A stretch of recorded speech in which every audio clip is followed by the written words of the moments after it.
युवावस्था में प्लेटो राजनीति में जाना चाहते थे, लेकिन बाद में वो सुकरात के शिष्य बन गए। प्लेटो ने अपनी युवावस्था में दो असफल सरकारें देखी।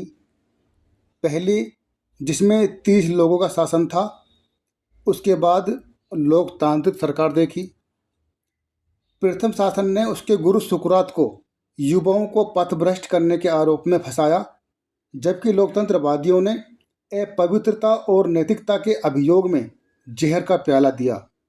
इन घटनाओं ने युवा प्लेटो को राजनीति से विमुख कर दिया। सुकरात के मृत्यु दंड, स्व सुरक्षा की चिंता व राजनीति से मोहभंग के कारण प्लेटो 11 साल तक, कितने साल तक? 11 साल तक इटली, सिसिली और मिस्र आदि स्थानों पर भटकता रहा। और उसके बाद में फिर ये 388 ईसा पूर्व में वापस एथेंस लौटे। एथेंस में उसने यूरोप के प्रथम विश्वविद्यालय के रूप में एकेडमी की स्थापना की, और जिसके दरवाजे पर लिखा हुआ था कि जिनको गणित का ज्ञान नहीं है वो अंदर ना आए। तो दोस्तों, आज हम पढ़ेंगे प्लेटो के बारे में, जो कि नागरिक शास्त्र का बहुत ही अच्छा टॉपिक है, और ये टीजीटी, पीजीटी और यूजीसी नेट की परीक्षा के लिए बहुत ही उपयोगी होता है। तो चलिए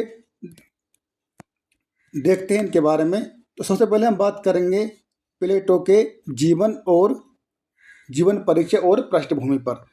तो देखिए, प्लेटो का जन्म 428 या 427 ईसा पूर्व में एथेंस में यूनान के एक कुलीन परिवार में हुआ था। ठीक है, कहाँ पे हुआ था? यूनान के कुलीन परिवार में, एथेंस में इनका जन्म हुआ था। और इनका जो वास्तविक नाम था वो था अरिस्टोक्लीज। क्या नाम था? अरिस्टोक्लीज इनका वास्तविक नाम था।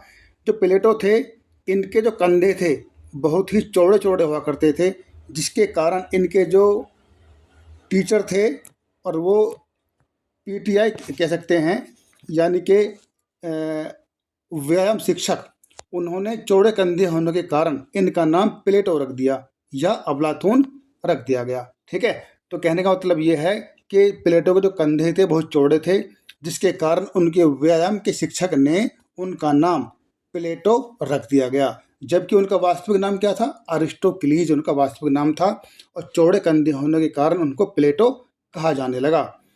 तो देखिए, उनके जो गुरु थे उनके बारे में जानेंगे, जैसे कि मैंने आपको अभी बताया था। तो देखिए, इनके गुरु थे सुकरात।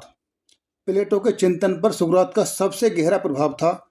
सुकरात को दिए गए मृत्युदंड यानी कि जहर का प्याला ने प्लेटो के जीवन की दिशा बदल दी, और वे लोकतंत्र के विरोधी बन गए।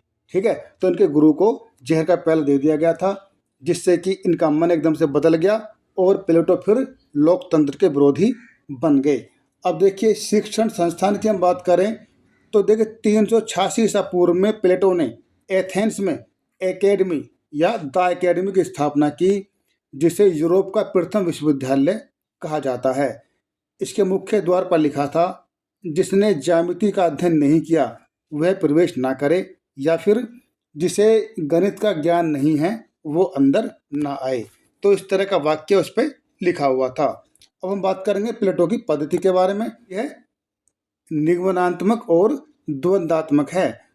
वह सामान्य से विशेष की ओर बढ़ते हैं, और इनकी मृत्यु की हम बात करें तो 347 ईसा पूर्व में प्लेटो की मृत्यु हो गई थी। ठीक है दोस्तों, अब आगे देखेंगे हम प्लेटो की महत्वपूर्ण पुस्तकें। तो देखिए, परीक्षा में प्लेटो की पुस्तकें बहुत आती हैं, तो आपको सारी पुस्तकें याद करनी होंगी और उनका सही से क्रम भी याद करना होगा। तो मैंने क्रम से लगाने का प्रयास किया है, ताकि आप उसे आसानी से याद कर सकें और समझ सकें। तो देखिए, प्लेटो की महत्वपूर्ण पुस्तकें कालक्रम के अनुसार। तो देखिए, प्लेटो की रचनाएं संवाद शैली में हैं, संवाद यानी कि डायलॉग शैली में हैं, जिनमें सुकरात मुख्य पात्र हैं। मुख्य पुस्तकों का क्रम इस प्रकार से है। तो अब हम पढ़ेंगे उन किताबों के बारे में, किस तरीके से उन्होंने किताबें लिखी, पहले कौन सी फिर बाद में कौन सी। तो देखिए, सबसे पहले हम बात करेंगे अपोलॉजी की। तो इसमें सुकरात पर चलाए गए मुकदमे और उनके भाषणों का विवरण दिया गया है। उसके बाद में इनकी एक पुस्तक आई क्रेटो के नाम से, ठीक है, ये क्रेटो थी। इसमें सुकरात के जेल जीवन और कानून के प्रति सम्मान को दर्शाया गया है। इसमें वक्तव्य कला और न्याय की प्रारंभिक चर्चा की गई है। और ये जो उसके बाद देखिए आप रिपब्लिक, तो देखिए रिपब्लिक जो है इनकी बहुत ही इम्पोर्टेंट पुस्तक है। इससे संबंधित बहुत से प्रश्न परीक्षा में आते हैं। तो रिपब्लिक जो है लगभग 386 ईसा पूर्व में लिखी गई थी। यह प्लेटो की सर्वश्रेष्ठ रचना है और इसका जो उपशीर्षक है न्याय से संबंधित है, ठीक है। तो रिपब्लिक है, इसका जो उपशीर्षक है वो न्याय से संबंधित है और इसमें आदर्श राज्य, न्याय शिक्षा और साम्यवाद का प्रतिपादन है। तो देखिए न्याय शिक्षा और साम्यवाद के बारे में आगे पढ़ेंगे। जो प्लेटो का साम्यवाद का सिद्धांत है बहुत ही इंपॉर्टेंट है परीक्षा की दृष्टि से।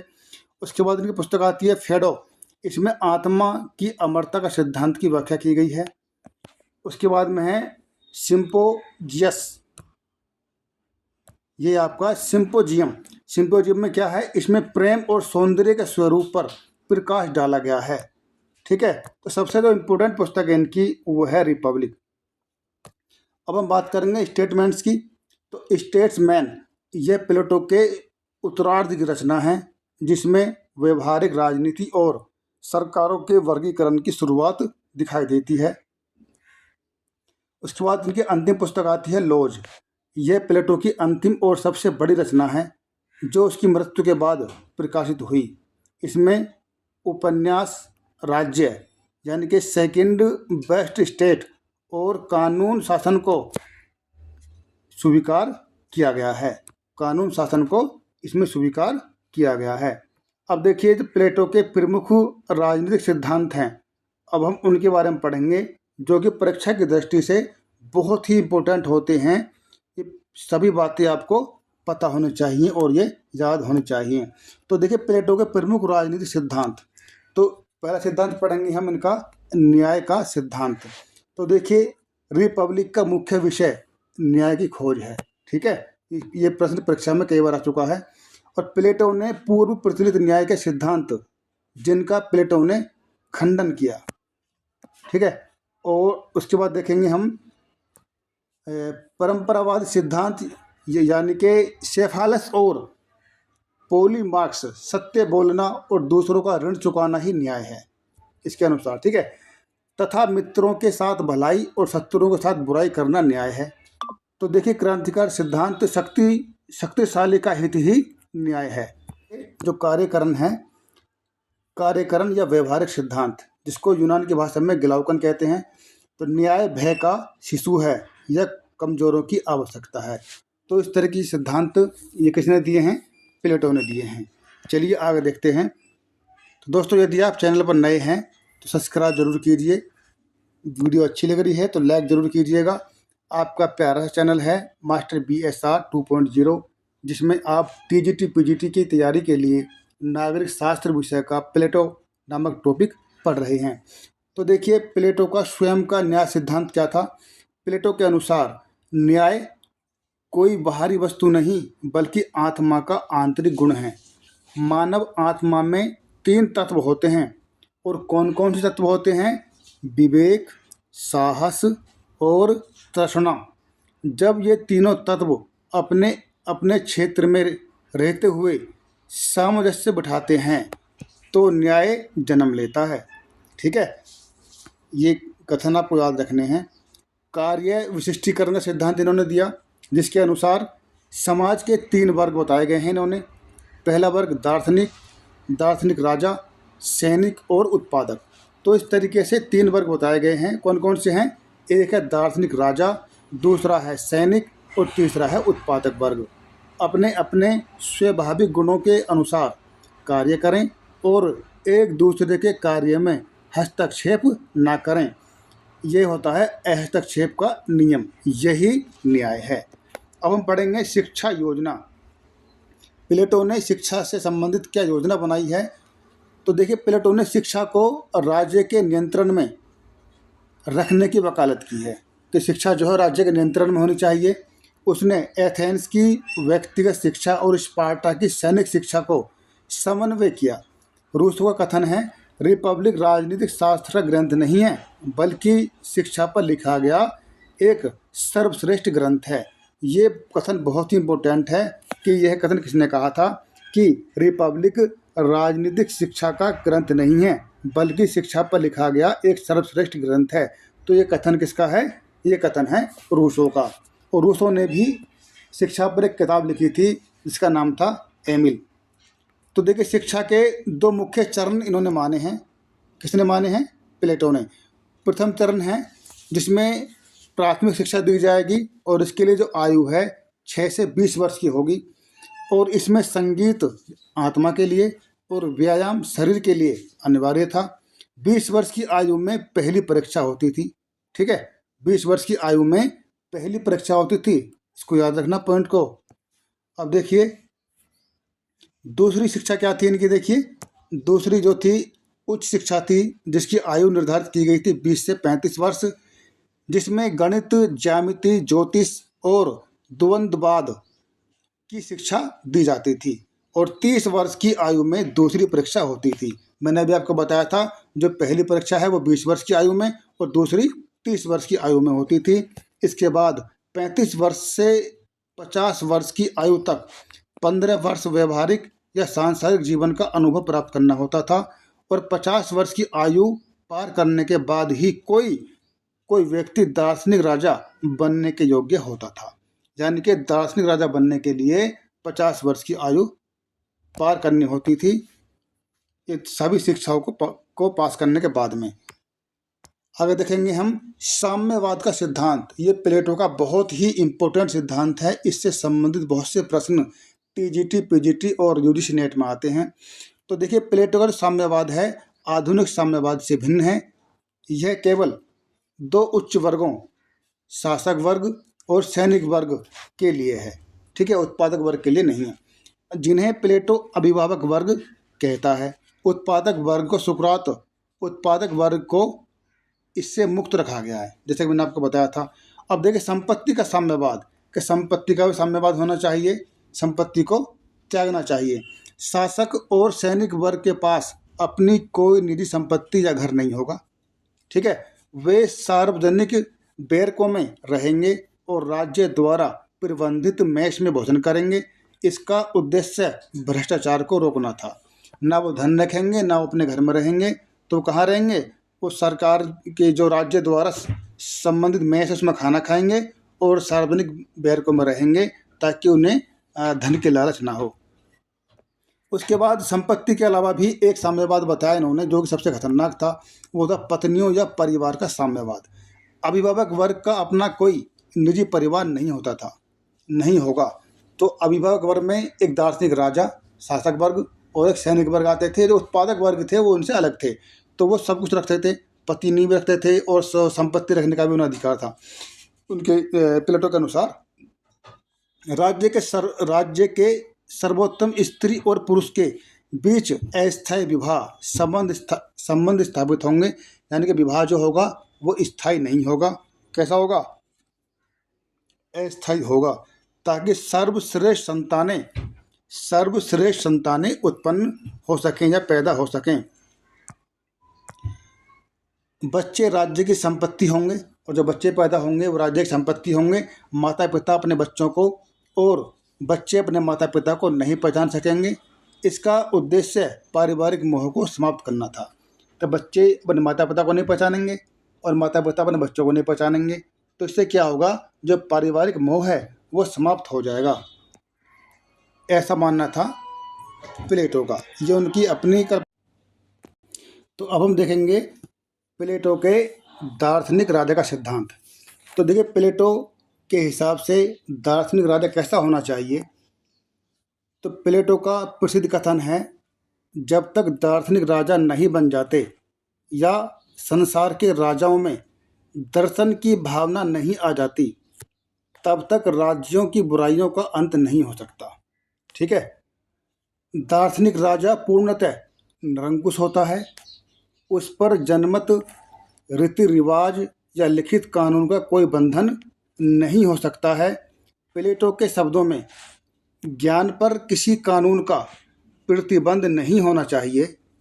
हालांकि दार्शनिक राजा पर 4 सीमाएं लागू होती हैं।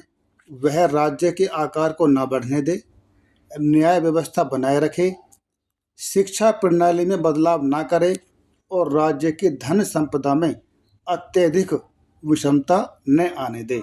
तो अब देखेंगे हम प्लेटो के प्रसिद्ध कथन जो कि परीक्षा में बढ़ चढ़कर आते हैं। तो देखिए, पहला कथन है, प्लेटो कहता है कि राज्य व्यक्ति का बृहद रूप है। ठीक है, क्वेश्चन क्या बनता है कि राज्य व्यक्ति का बृहद रूप है, ये किसने कहा था? ये कहा था प्लेटो ने। ठीक है, और दूसरा कथन है इनका, जब तक पाश्चात्य दर्शन जीवित है वह प्लेटोवादी ही रहेगा। ठीक है, ये कहा था व्हाइट हेड ने इनके बारे में। ठीक है, अब देखिए, प्लेटो में सुकरात पुनः जीवित हो गया। प्लेटो में सुकरात पुनः जीवित हो गया। अब देखिए, जो अगला कथन है वो है, प्लेटोवादी प्रेम एक पवित्र, निष्काम और आध्यात्मिक प्रेम है। ये प्लेटो के बारे में कहा गया है। विचार ही संपूर्ण संसार का मूल तत्व है और भौतिक वस्तुएं इन विचारों की छाया मात्र हैं। ये प्लेटो का प्रत्यक्ष सिद्धांत है। ठीक है, अब प्लेटो के सबसे बड़े शिष्य और आलोचक थे। ठीक है, सबसे बड़े आलोचक भी थे और उनके सबसे बड़े शिष्य भी थे अरस्तु।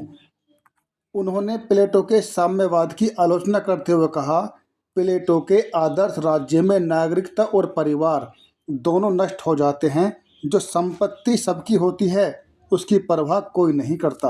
ये कहा था अरस्तु ने। उसके बाद है इनके दूसरे आलोचक कार्ल पॉपर। ठीक है, इनसे संबंधित बहुत प्रश्न पेपर में आते हैं। तो अपनी पुस्तक है लिखी थी इन्होंने जिसका नाम था the open society and it's enemies. इसमें इन्होंने कहा है कि प्लेटो, हीगल और मार्क्स को मुक्त समाज का शत्रु घोषित किया है। ठीक है, तो कहने का मतलब यह है कि कार्ल पॉपर ने अपनी पुस्तक the open society and it's enemies में कार्ल पॉपर ने प्लेटो, हीगल और कार्ल मार्क्स को मुक्त समाज का शत्रु घोषित किया। पॉपर ने प्लेटो को पहला फांसीवादी और सर्वाधिकारवादी विचारक माना। ठीक है, कार्ल पॉपर ने। अब देखिए, मैक्सी क्या कहते हैं। मैक्सी कहता है कि प्लेटो को पहला यूटोपियन यानी काल्पनिक राजनीतिक विचारक कहा है। किसने कहा है? मैक्सी ने। तो मैक्सी ने प्लेटो को पहला यूटोपियन यानी काल्पनिक राजनीतिक विचारक कहा है।